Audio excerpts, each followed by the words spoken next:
we take you back to a story that had developed last year, quite a disturbing one. The ethnic turmoil, the ethnic violence that had broken out in the northeastern state of Manipur. Let's dive right into it.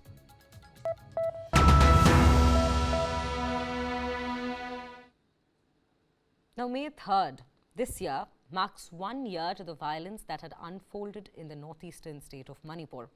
And even after a year has passed since the ethnic conflict between the Kuki and the Meitei community commenced, one can still see the unstable condition that prevails in the state, with sporadic firing taking place even now. According to an article by The Hindu, the cleanup of records has brought down the number of FIRs from a staggering 11,000 to 3,000 now, after a year has passed since the turmoil began. But even then, we cannot forget all that had happened since May 3rd. So let's take a quick look at all that had happened, the timeline of developments, in fact, from April 28th, in fact. So the series of events began when the tribal groups in Manipur called for a 12-hour total shutdown in protest against the state government's survey on reserved forests or protected forests and eviction from villages on the day of Chief Minister Biren Singh's visit to Churachandpur on April 28th. They had set fire, in fact, to the open gym that the Chief Minister was also to inaugurate that day. Moving on to May 3rd. This is when thousands of Kuki community members turned up for the Tribal Solidarity March, which had been called by the All Tribal Students Union of Manipur. What were they protesting? The protest here was against the inclusion of the Meiteis in the scheduled tribe category. And more than 60,000 people were estimated to have attended the rally. And it is at this rally that the first instance of violence broke out in the Torbang area of Churachandpur. Around 11 civilians were reported injured, with 2 others dying from bullet wounds in Saikul in the Kangpokpi district. One of the major highlights that had come to the fore then was the fact that the civilians were seen carrying highly sophisticated weapons on the road, including the likes of AK-47s. In fact, if we look at the reports today, around 4,500 weapons were looted from police armories after the ethnic violence erupted in the state.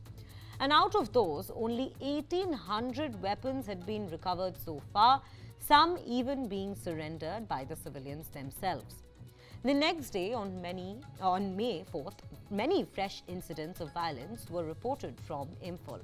And cases of vandalism and arson had become the order of the day, and clashes continued to intensify between both the communities of the Meiteis and the Kukis.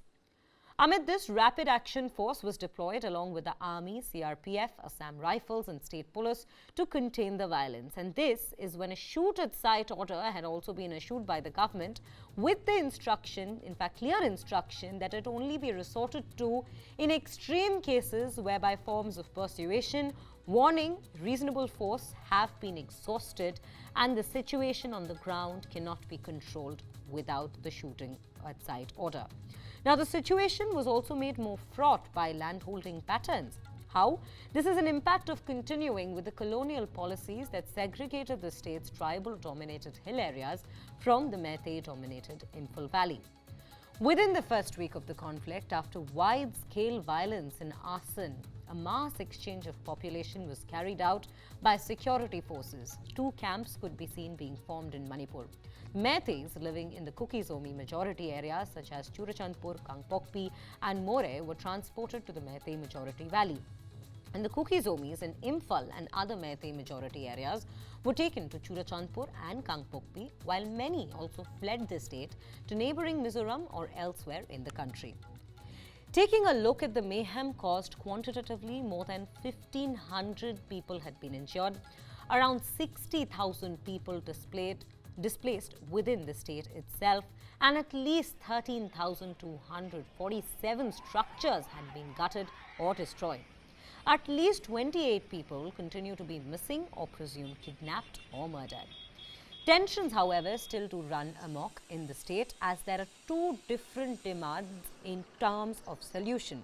The Kuki-Zomi groups, along with the 10 Kuki-Zomi MLAs of the Manipur Legislative Assembly, have been claiming since May last year that the only acceptable solution to them is a separate administration from the rest of Manipur.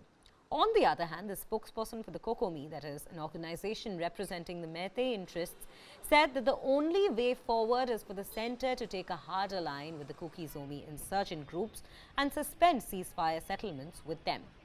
In fact, we are showing you the Manipur Chief Minister's message today that's come in. As of today, without any discrimination, he has said that we have completed the first phase of deportation of illegal immigrants from Myanmar, with 38 more immigrants leaving Manipur.